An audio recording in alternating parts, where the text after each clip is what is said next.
नमस्कार मित्रांनो, माझं नाव दीपक कोराटे आणि स्वागत आहे आपलं आपल्या चॅनलवर.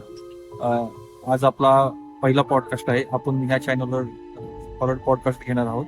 तर आज आपले पहिले गेस्ट आहेत ओमकार दळवी. नमस्कार, थँक्यू. आज मला तुमच्या चॅनलवरती मला बोलवलं. नमस्कार. तर ओमकार सर, तुम्ही कुठून आलात? मी नवी संधी नवी साईज तर काय किस्से घडले तुमच्यावर?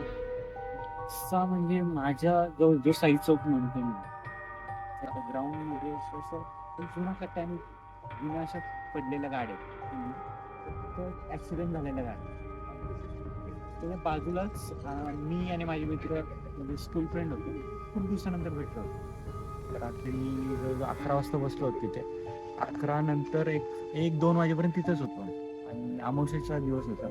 आम्ही तिथंच बिर्याणी, लॉलीपॉप, चिकन वगैरे पार्टी केली होती. खाऊन परत बसलो होतो. पण तो दिवस असा होता की आयुष्यात कधीच विसरू नाही शकत. काय घडलं असं त्या दिवशी? त्या दिवशी असं घडलं की म्हणजे आम्ही सगळे अशी पार्टी करत बसलो होतो. ज्या ऍक्सिडेंट झालेला गाणं आहे त्याच्यामधून असा आवाज येत होता की वाचवा वाचवा वाचवा असा आवाज येत होता. बापरे. तुम्ही बघू शकता या ठिकाणी इकडे गाड्या लावलेल्या आहेत. अशा ह्या गाड्या कशा लावल्या तशाच गाड्या तिकडे लावल्या होत्या. ओके, त्या साईडला.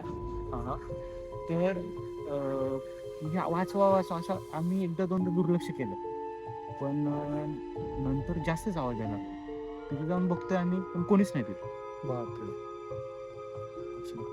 सगळ्यांची अशी म्हणजे फाटली होती पूर्ण. म्हणजे दिसलं नाही का? आम्हाला काहीच नाही दिसलं. आवाज आला फक्त. आवाज आला फक्त, काहीच दिसलं नाही आम्हाला. आम्ही जेव्हा जाऊन बघतोय तिथे कोणच नाही. परत आम्ही येऊन बसतोय, परत आवाज येतो. असं किती वेळ चालत राहिलं? असं 2-3 वेळा आम्ही बघितलं आणि चौथ्यांदा गायब. असं तुम्ही गायब. परत तिकडे वळून पण बघितलं नाही. अच्छा.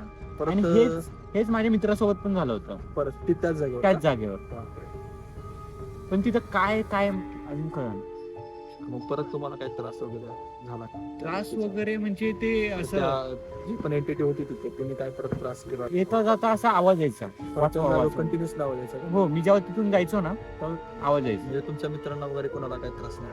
माझा एक मित्र आहे, त्याला व्हायचं, काय म्हणजे काय व्हायचं ते? पण आता तो जगात नाही. बापरे. म्हणजे त्याच्यामुळे काय झालंय का? काहीच कळलं नाही तो कसा गेला, काय गेला. ठीक आहे, तर हा होता आपला किस्सा.